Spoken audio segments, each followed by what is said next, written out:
Hello! Welcome, Miss Villman's class. My name is Fedor Menshikov. I'm actually not Ms. Villman. We're commonly confused, but I am a different person.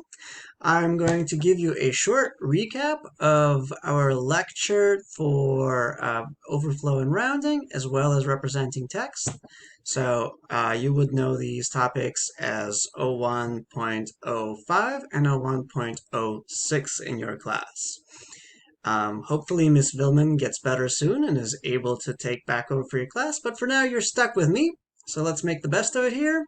I'm going to go through these PowerPoint slides here, which I use in my lectures, and I will also post them to my MCPS along with this video, so you will have access to both if you'd like to refer back to my notes after the lecture. Also, please feel free to send me an email. I will include a short slide at the end with my email. And you can send me questions as well if you would like to. All right, so obviously these dates are for my class, so you can ignore them and go with whatever Miss Villman had previously stated. Please don't go by this. Today we're going to be looking at overflow and underflow, as well as rounding errors, and seeing how binary can be imperfect at times. We're also going to look at how we can represent text using binary. And then here's a Jeopardy resource. You can click on this in the slide. This is a good extra practice opportunity for conversions. You can open this up on your own. You can create no teams since you're playing by yourself. And you can click around on these various questions and see if you can figure them out. A lot of them are basic conversions. Some of them are trivia. Some of them are just for fun. So lots of stuff to explore there. I'll leave that to you. All right, so let's talk about overflow and underflow. Suppose you have a cash register and it has certain amounts of money in it, right? Let's say it has 9 $10 bills, 9 $1 bills, and 9 dimes, 10 cents each, right? Some things we can think about is if we were trying to make change with these things, we would have a certain pile of money, but we wouldn't be able to make certain increments of it very easily. So for instance, what's the largest amount we could make? Hopefully you agree it's $99.90, right?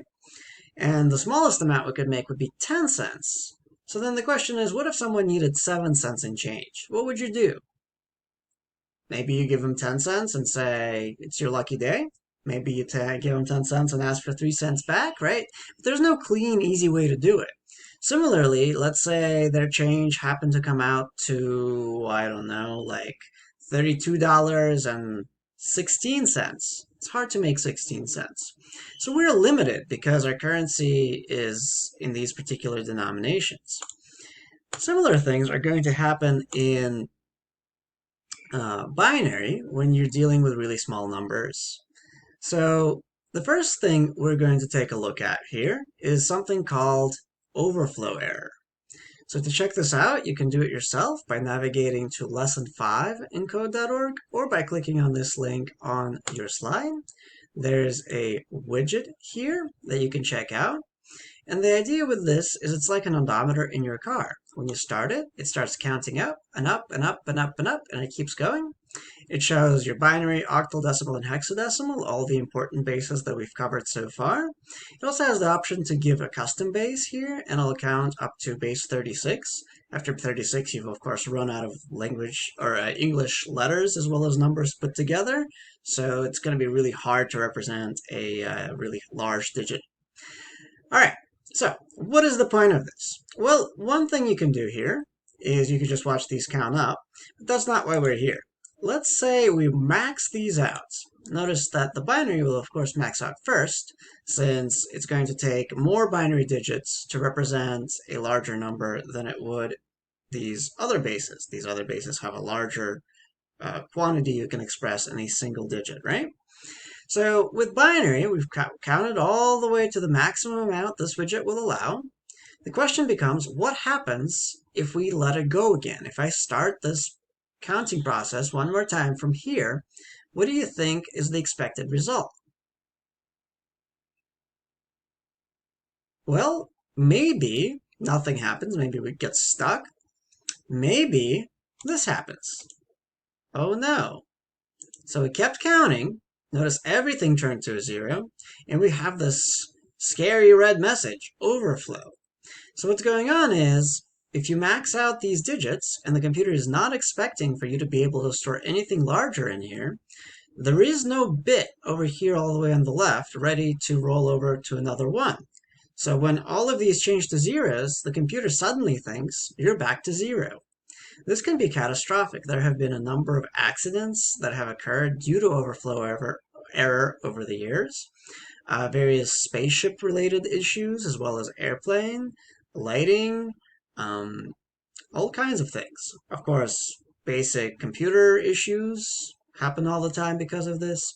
This is something to really watch out for. Now, this is not typically an issue inside your more permanent storage in your computer, so things stored on your hard drive or solid state drive aren't really going to be subject to this because there's a lot of room there. But inside the actual processing part of your computer, the CPU, there are these things called caches, and on the CPU itself, there's a certain amount of space for your information to be stored. These caches can only take so much information. They're really, really small in comparison, and they process information really, really quickly. So it's important to keep stuff moving in order for your computer to be able to do all the complicated math that it's able to. And because of this, it's quite possible in those instances that you're going to try to put a really large number in there by accident, and it's going to be larger than the computer expected. If that happens, that's when you get this overflow thing. So it's something to be very much aware of, and we're going to probably see some effects of this later on in the class. All right, let's keep going here. So that was overflow error. Now let's talk about round-off error. So this relates back to that warm-up that we went over just a moment ago. Something you can do on your Flippy-Do, you don't need a brand new Flippy-Do template for this, the old one will work. When you write it out, instead of filling out starting at 2 to the 0 power, you can start at a lower power. And you might say, Mr. M, there is no power lower than 0. What are you talking about? That's crazy talk. Well, you can take things to a negative power. If you haven't done that in math in a while, just believe me, you can. When you do so, you end up with a fraction. Now, in decimal system, this works exactly the same way. If you think about it, if you have a base 10 decimal, the first place value of that is going to be 1/10, or 10 to the negative 1. Same thing. If we go to the second decimal place, you're now at 1/100th, or 10 to the negative 2. In this case, we're going to look at 2 to the negative 1 and 2 to the negative 2. But you could also make the same kind of flippy-do with starting with 2 to the negative 3 or negative 4, however many decimal places you would like. Again, the number system keeps going forever in this direction as well as in this direction, bidirectional. All right, so let's take a look at some quirks that occur because of this. Since 2 to the negative 1 is a half and 2 to the negative 2 is a quarter, there's actually a hard limitation on how many decimal representations we can get here, right? So think about it. What can we represent? Well, we can only pretty much represent things that happen to be quarters, right? We can do a quarter or 50 or 0.50, right? Or 0.75. So you can think of them like actual literal life quarters. The problem is, what if we wanted to do something very simple like get 39 cents, 0.39? Well, you can't do that with these values. There's no way to do it.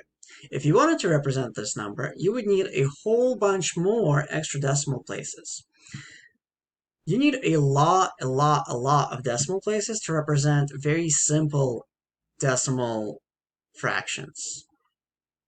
So just to prove that point, let's take a look at something simple. So I'm going to go to Google and I'm going to look for a binary decimal calculator.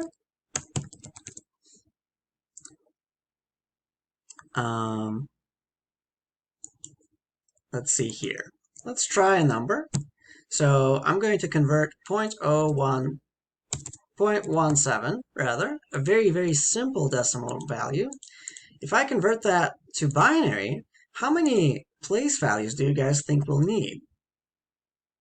Well, you might be surprised to find it's actually this many. Whoa, that is so many place values. Here we just need 2. Here we need a lot more.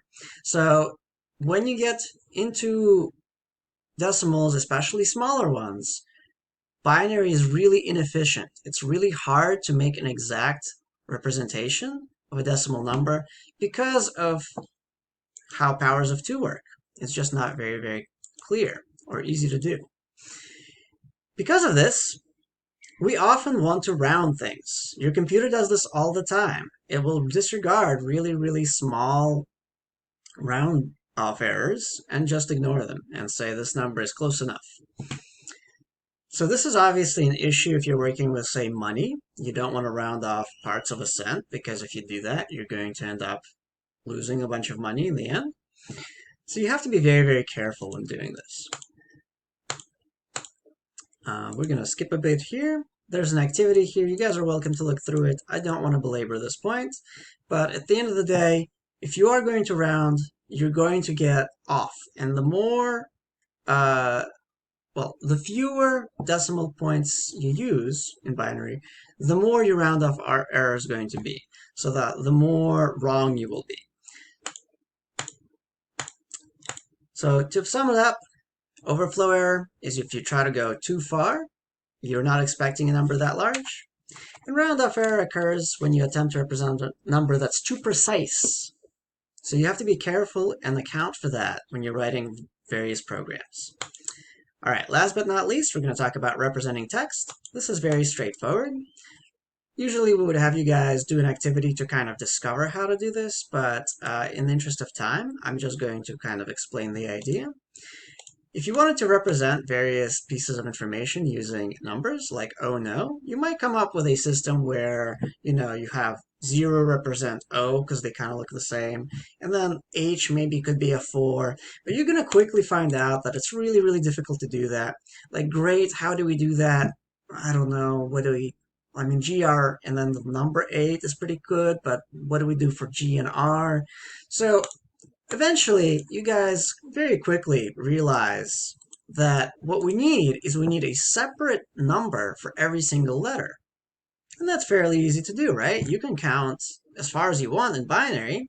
So why don't we just assign a binary number to every letter? And in fact, people have already done that for you.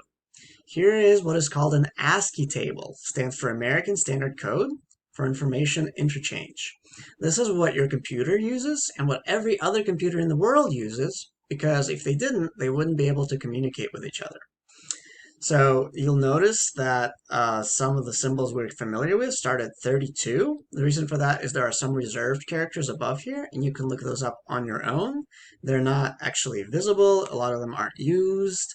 So we've kind of got this system where some things are old and deprecated and aren't necessary, but we don't want to change it because every computer has already decided that they're okay with this system and we don't want to mess it up.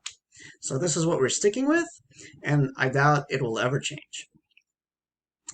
You see there's your standard numbers. Interestingly enough, 0 is not 0, but 48 in binary when you represent it using ASCII. You have your capital letters, your lowercase letters. If you were interested in, let's say, Chinese characters, they're farther down the list. This is not the complete list. And if you're interested, you can look up the complete list on your own. So this is the entirety of the information that you guys need to know. Again, if you have any questions, please feel free to shoot me an email. My email is going to be the following. So it's Fedor, Fedor, .menchukov, that's my last name, Menchukov, at mcpsmd.net. And send me any concerns or issues you have, and I'll be happy to respond to you. All right, guys, have a great day.